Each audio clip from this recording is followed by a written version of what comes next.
Alright, a mission.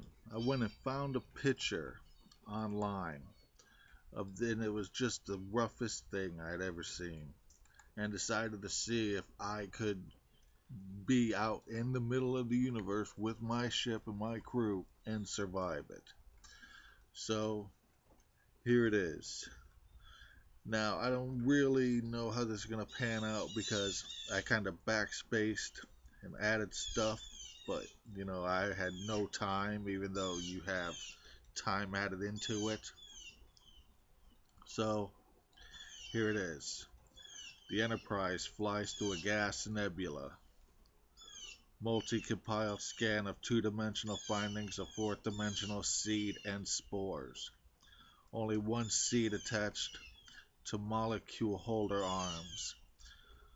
Output energy signature as if planted in soil. So it landed in the holder arms for the holodeck and planted itself. As the spores are attaching, that's the seed. As the spores are attaching to anything with the blank variants, things you'll have to learn. I would be unaware of anything at this point. One plant molecule eats 1 hertz of ship energy every 5 minutes. Pumping higher levels increases the plant's injection by the square root of the number used, added to the 5-minute variable, which time each molecule replicates, lowering the amount of time between feeding per plant size. Power fluctuations noticed by the crew after 15 hours. 180 plant feed 2 times equal the size of 360 molecules, eating 360 hertz every 5 minutes. Begging to become visible, with no tangibility detected, until the multi-compile scan of a second dimension plus ultraviolet residence plus 2 dimension plus ultraviolet. It's where you end up being able to notice this thing slowly coming into view. Through its resonance and ultraviolet bandwidth, finding the fourth dimension native, finding its way to all the spores. So this thing growing towards the spores that it has, it feels them. 0.05 timesing its mass. So it's as it's eating it the energy, it's getting stronger. And anytime as it's getting bigger, it's slowly working its way. All scans increase its size by frequency of the scan, so unable to do a full ship diagnostic. Anything touching the spore or the thing touching that within 100 molecules as the plant reaches it becomes paralyzed. So if you touch a spot 100 molecules away from it, you'll be paralyzed and unoperable. So even touching stuff, machines to it, drains the power, making it unuseful, including now unretrievable shuttlecrafts, 2 security shuttles, 2 pilots. We tried to come at this thing from the outside, and they become. Crew follows the appearing plant back to its source, and cut power off, but until all roots are clipped, it keeps eating low to high. So even though you cut power off, it's still draining molecular bonds, and we have to have energy on, but we can't let it get to the main part of the ship. After 24 hours, the ship's at 85% inoperable. 2,880 molecules and eating 2,880 hertz every 5 minutes. This was just by natural, not with any scans. Plus 2 scans increase, 3 cameras zoom in. The cameras have 0 increase. We finally find something that doesn't feed this thing and make it stronger. Ultraviolet temperamentation equals 4% increase, the two-dimensional ratio of 740 volts. 120 volt electricity is generated at 60 hertz. 8 volts is 2 volts. So by 2 volts. 835 and 4171 volts eating every 3.8 minutes. And full ship sweep with handheld minimize injection and feeding time by 80%, leaving the plant to 9328 and 4878 volts every 4.43 minutes. See, everything you do makes it eat more and faster. So now, with the last one, it's drunk down from 3 minutes and 3.8 minutes to 3.43 minutes, just from a minimized scan. Red evident, the ship power nearly endless, but unusable while the plant is on it. As it gets more massive, it begins to become more tangible and starts eating more things. From probiotic, from the periodic table. See, the lower it is, the lower the hydrogen is a 1-1. So as it gets stronger, it's able to eat heavier elements. It's minimized to lower elements, which is really gaining more time because we're able to control that kind of stuff. Each leveling up, it must gain enough mass for compensating elements, minerals, compounds. Gold, chain of edibles can be cut off like a forest fire, reduction trench.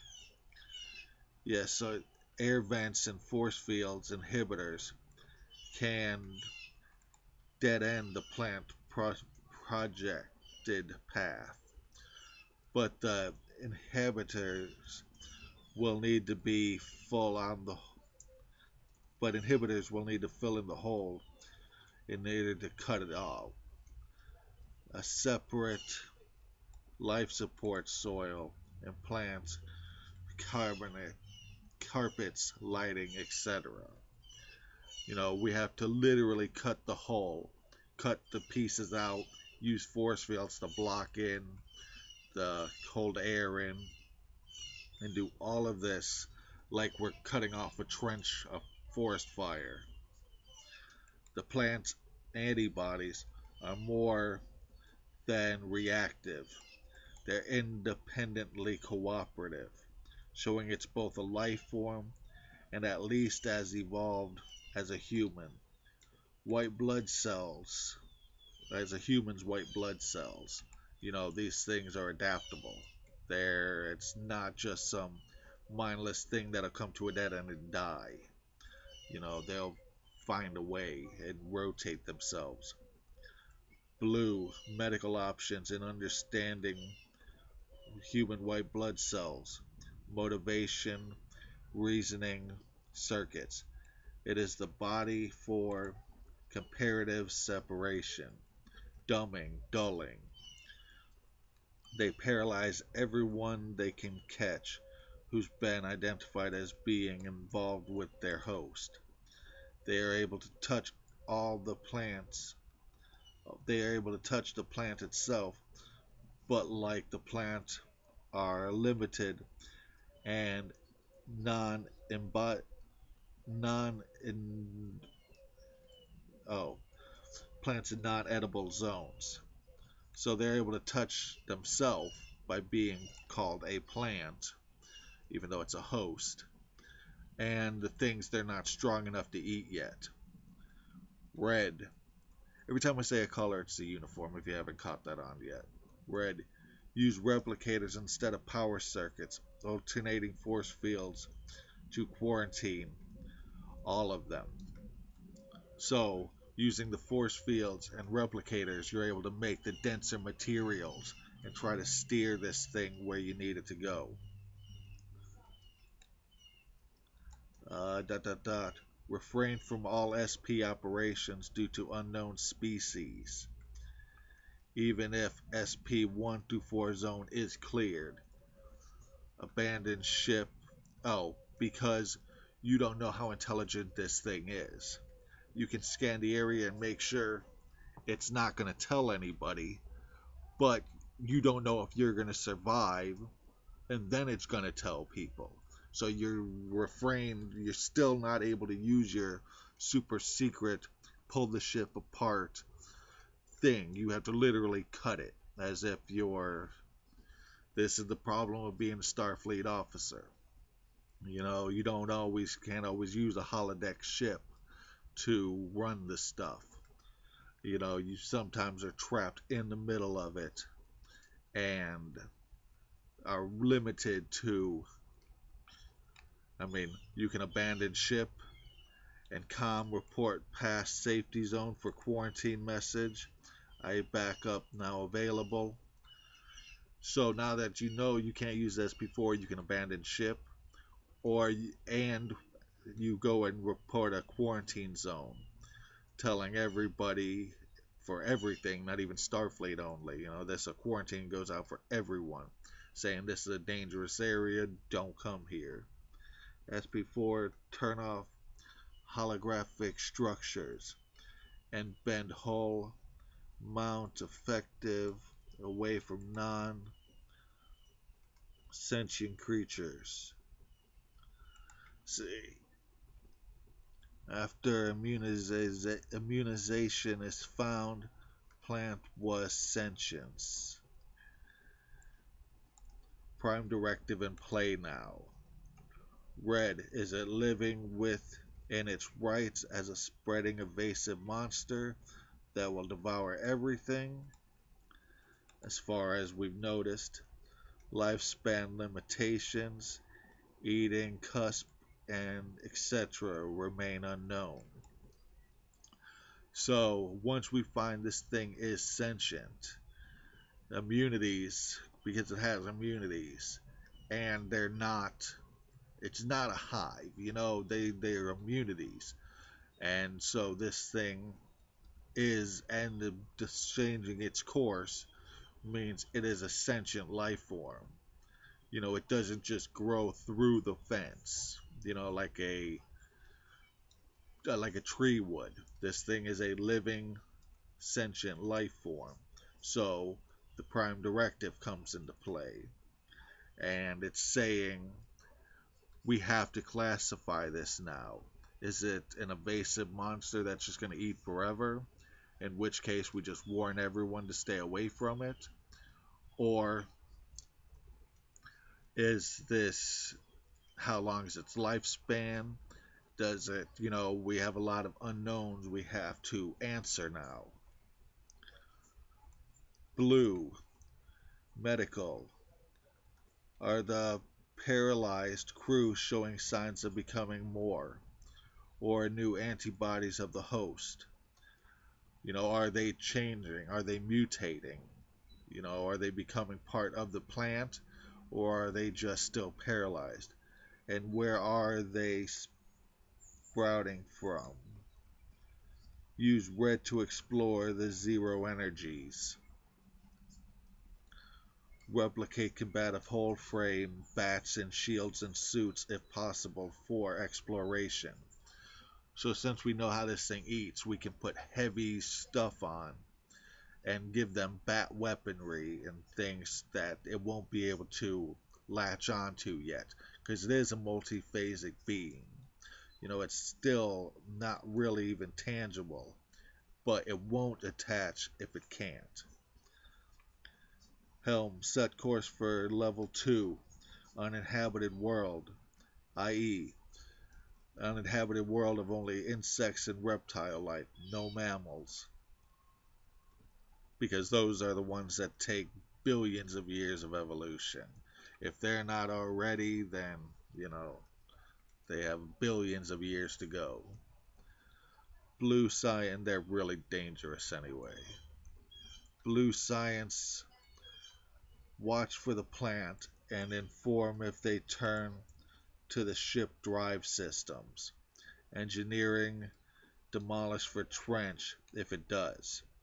So we have to be prepared to jump to from the one engineering to the lower engineering, or vice versa, depending on which one it's heading to. That way we can turn power off entirely and keep it going if it does. And Red Com, call the fleet admiral with a red and blue tag back on the nebula that we came from, meaning the types of ships required if study required, plus danger beacons to all spacecraft, not violating the Prime Directive by cutting it away from its food, just seeing if it will evolve without eating anyone by itself. So basically, I just said, you tell the fleet admiral to send a security ship there and a science vessel to the nebula so we can put up beacons and watch it evolve naturally, and that way we can study this thing more if needed. By 48 hours, the ship begins to attempt the plant to be excavated onto the isolated level 2 Mars-sized planet. Because we got it to the planet, now we're going to try to get this thing off. At 96 hours, the plant looked like Pitcher. Oh, by 96 hours, the plant's going to look like it does in the picture. Although hull are at least edible on its list. So the hull is the last thing it'll be able to eat. And it speaks over intercom to the ship crew as invaders. Aggression equals Snorlax level 0. So this thing's like a Snorlax from Pokemon, you know. It's aggravatingly non-compliant. Being moved, limbs slide ways no longer growing forward. This thing is turned, it's trying to get away. Absorb all it can through the skin. Use blue medical data on curing the 3 paralyzed crewmen for offensive defense attacking. Because if we can learn something that stops the paralyzing, that means it's something that interacts with the species. So we will be able to use the defense, offensive defense. If the creature incorporative and refuses to go to plant on the new with a non-atmospheric toxicity for it. If it refuses to get off the ship onto the non-atmospheric planet, abandon ship. Order maroon. Put the order out that you're marooning the vessel and that they need to send a gold and blue science ship to salvage all the unaffected utilities. Because we're not big on letting the universe know our stuff, right? It's part of the Prime Directive. We'll have to abandon ship and send engineering teams to erase all of our technology out of it and the science. After that, send a red ship with a blue ship for the proper self-destruct maneuvers. It's easy when we blow up a hollow ship. All we have to do is leave it burnt, because what our replicators are. They're in the holodeck, they use real minerals. So we'll just blow that up and it'll look like the real thing while leaving out all of our awesome technology. And they'll just see the blown up charred pieces and never know that we weren't there. So that's why we need to send the red and blue science ship so they can do a true self-destruct on one of our vessels, because we're able to control the engineering and knows how to talk to the combative hull. That's why we can let the signals through when we want. So we'll be able to get the hull out of there, which is the whole thing. But the systems, those have to be pulled with it. So it really is a scientific endeavor to go and collapse one of our ships. It's almost nearly impossible, and like I said, it takes really 3 ships to do it. But for while witnessing the plant's variables as result. So as we're deconstructing this thing, how is it acting? Is it moving closer? Is it staying on its path? Is it moving towards the new ships? Or is it moving towards the ground? These are important things we need to know. Activate danger beacon, alerting to danger. SP4 will forever watch for poachers across the full space universe. Because these beacons are going to go up, and that's going to make bad people want to go and use them. So part of the security job is to keep poachers from going to these things, because they'll make dangerous weapons. So I survived. I don't know if my ship did, because this wasn't really a episode, as you would call it. This was seeing if I could do strenuous protocols living under the Prime Directive as a super invasive species is attacking my ship. Well, if it didn't, I've secured it as the fleet admiral would. I haven't needed to call in a analyst. Everything was pretty much status quo, and it's a clean, effective message. Everything's clean and everybody's safe. And we know where the spores came from, so we're able to watch them naturally now. And nobody else will ever run into it. And we'll see how it goes. Ship out.